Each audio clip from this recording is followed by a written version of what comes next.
જય હિન્દ દોસ્તો, world in box my ક્લાસમાં આપ સર્વેનું હાર્દિક સ્વાગત છે. દોસ્તો, આપણે ભણી રહ્યા છીએ સીસીની જે પ્રિલિમ પરીક્ષા આવવાની છે એના 4 મુખ્ય વિષયો પૈકી એક વિષય ગુજરાતી અને એના સમાનાર્થી શબ્દો.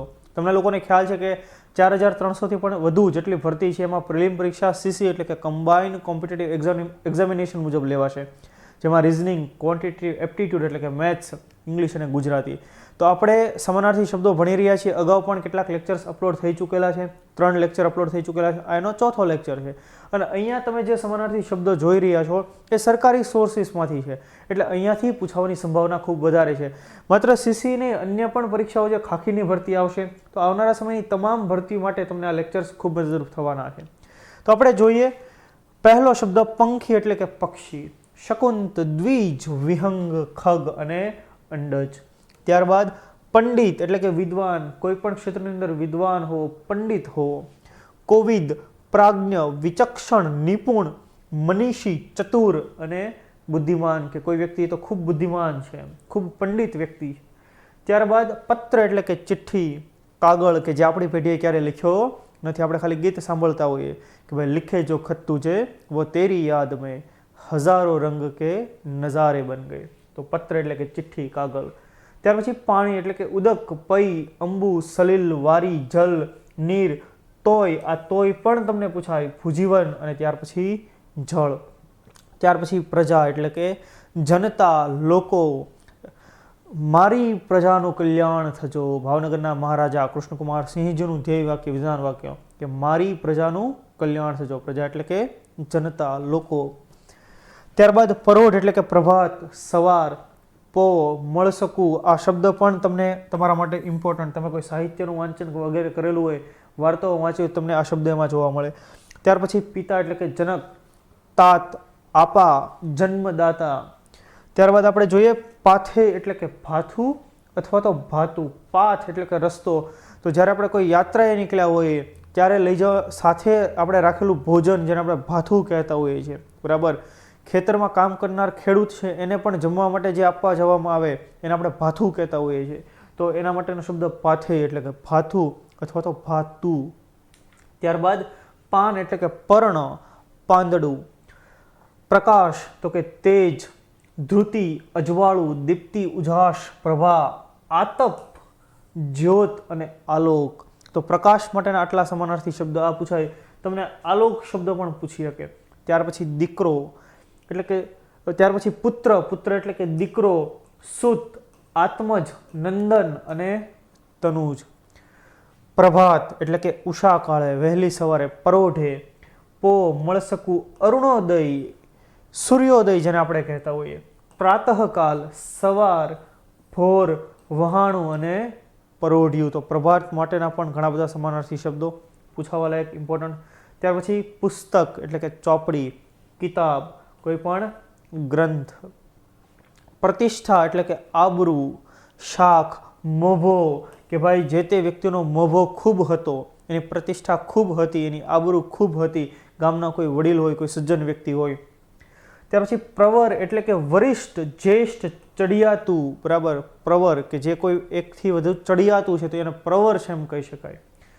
પ્રણાલિકા એટલે કે પરંપરા, રૂઢિ, રિવાજ, પ્રણાલી, કે વર્ષોથી ભારતની અંદર કે જે મોટા વ્યક્તિઓ, તો બહેનો ખાસ લાજ કાઢવાની પ્રથા છે, પરંપરા છે, એ પ્રણાલિકા છે. લાજ કાઢવાની પ્રણાલિકા, પરંપરા.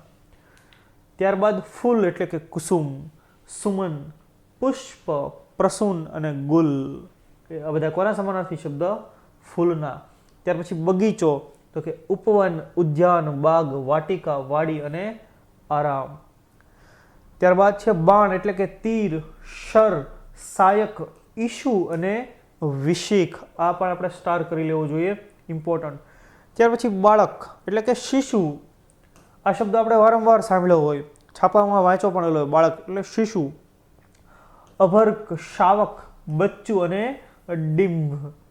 બ્રહ્મા એટલે કે સ્રષ્ટા, વિધાતા, વિધિ, પ્રજાપતિ, પિતામહ. તો આ બધા કોના સમાનાર્થી શબ્દ છે?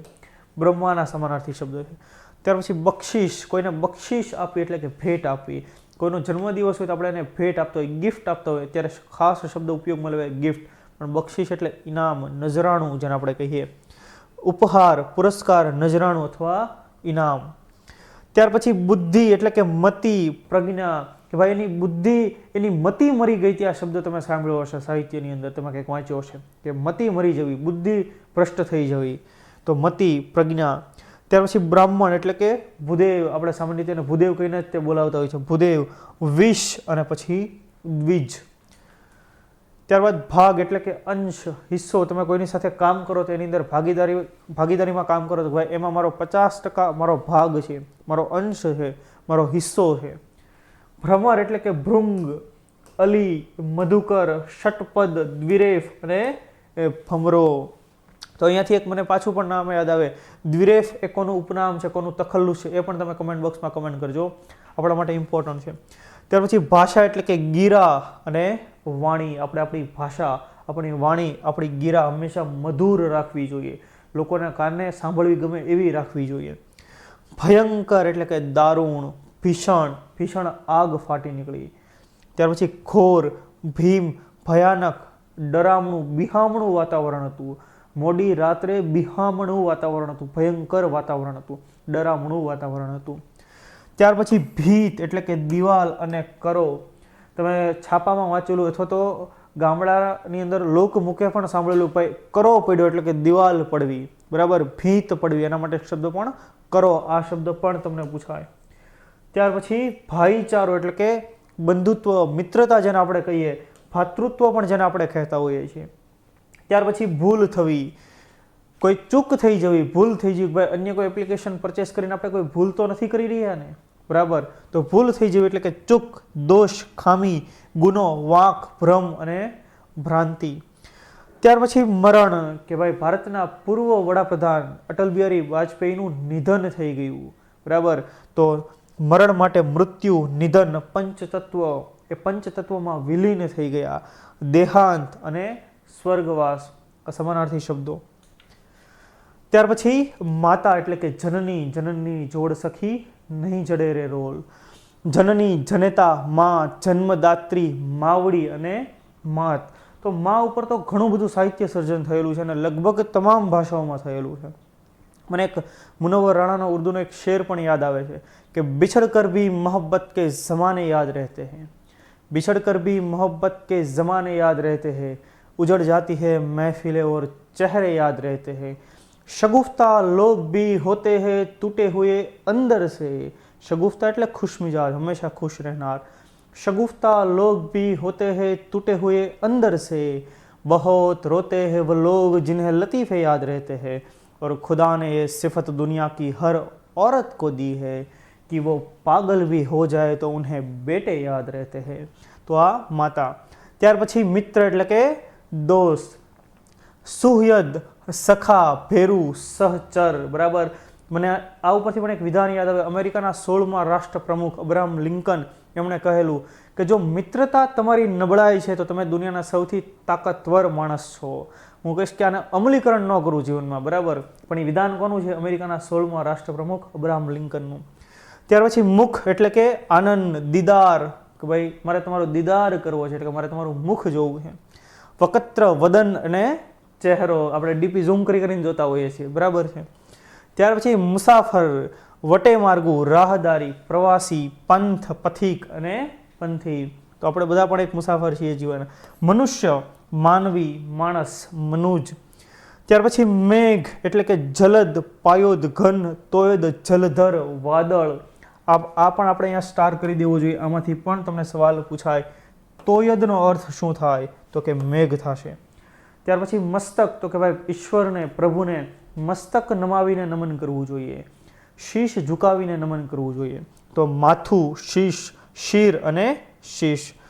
ત્યાર પછી મહેમાન એટલે કે પરોણો, અતિથિ, માન માન, મેં તેરા મહેમાન. તો આ એના માટે પણ શબ્દ પરોણો અને અતિથિ.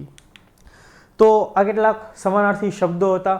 હું એવી આશા અને અપેક્ષા રાખું કે તમને દરેક શબ્દો યાદ રહેતા હશે, સમજાતા પણ હશે.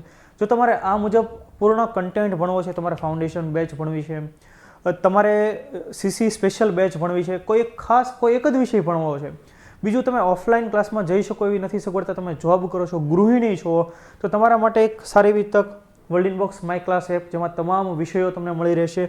23 વિષયો, 2472 વિડીયો અને 781 કલાક. તો તમે આજે જ ડાઉનલોડ કરો world inbox my class app. પહેલાં ડેમો લેક્ચર જોઈ લો અને પછી તમારી અનુકૂળતા મુજબ તમે એમાં આગળ વધજો. જય હિન્દ.